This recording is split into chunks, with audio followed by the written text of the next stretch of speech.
There is a person that knows you very, very well, knows all of your secrets. They know everything you're up to. They know all of what you do on your computer and on your mobile phone, and where you spend your time in public and where you spend your time in private, what your weaknesses are, what your strengths are, what you do really well, where you lose your temper, where you can't hold your tongue. He knows everything about you. You know who that is? It's you. You yourself. But a lot of times, you and I, we lie to ourselves. You know how we present our best self to the outside world? When you fill out a resume, you exaggerate about yourself, right? You don't know anything about computers except, Google, and you say expert in internet research technologies, right? You exaggerate about yourself, and you get so used to presenting your best self to others, you start believing that's who you really are. You're no longer even capable of being honest to yourself. Many of us look in the mirror, and we don't even see reality when we look in the mirror. And Shaitan comes and says, yeah, you're not bad, you're awesome. وَزَيِّنَ لَهُمُ الشَّيْطَانُ أَعْمَالَهُم. Shaitan comes along and beautifies our deeds for us. You're doing amazing. You pray every Jum'ah? Wow. You're awesome. You should get an award. I don't know, they should have an award for you. He'll beautify your deeds to you. Shaitan is gone this month. You know what that means? You and I have an opportunity to look at the mirror and see who we really are. Who's really looking at you in the mirror? What am I doing? What are my weaknesses? What could I be doing better? What kind of Muslim am I? What am I not doing right?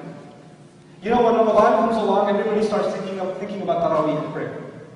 Everybody starts thinking about fasting and suhoor and iftar and all this stuff. I say use this month when Shaitan is gone, use this month to get your priorities straight. Get your priorities straight. Your first priority is to Allah. Your first priority is to your 5 regular prayers. If you're not praying regularly, I don't mind if you miss the Taraweeh. If you're not even making your front prayers. That's a sunnah. And after that it's the ijma' of the Sahaba too. But if you're not praying Fajr on time, if you're not praying Dhuhr, if you're not praying Asr, if you're not praying Maghrib, if these prayers are not a part of your day, even in Ramadan, then you have no bigger problem than that first. Get your priorities first. That's your first priority. Don't lie to yourself. Don't kid yourself. Don't make Ramadan a social thing. It's an awesome time to hang out. It is. It's a really social time. But don't make it about anybody else. Make it about yourself. The other thing is, don't be overwhelmed by people next to you. There's a guy that's coming every day to the masjid, he's praying, he's reciting Quran, etc., and he's left you miles behind. And every time you look at a person like that, you're like, I'm never going to get there, forget this. This is too hard. Don't compare yourself to anyone.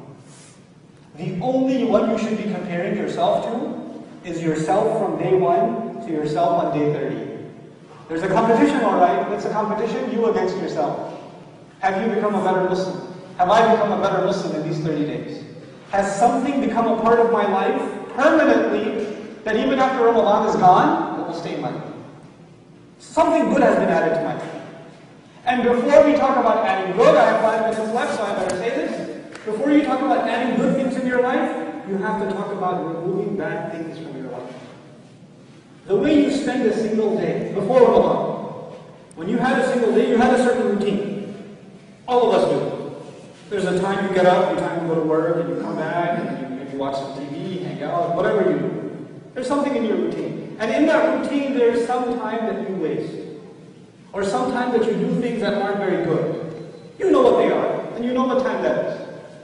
You have to surgically remove that wastage of time. You know how we say Ramadan is critical time, time is running out, we have to make the most of this time. We have to do all the good deeds, all the du'as, all the prayer, everything should be optimized, we should get the most of this time. That's what you are trained for the rest of your life. You get to make the most of your time in life.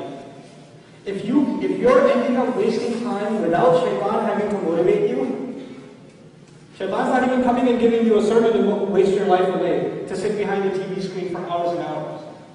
He's not doing that right now. You're doing that that's all you. Congratulations. Right? If you're at that state, then wake up and make the most of this month. And I'm telling you, if you can learn to train yourself to do that, use your time wisely this month, you will see how much blessings Allah puts in your time, and you will not want to waste your time later anyway. You'll become a better in terms of using your time. This is my first bit of advice. Use your time wisely this Ramadan.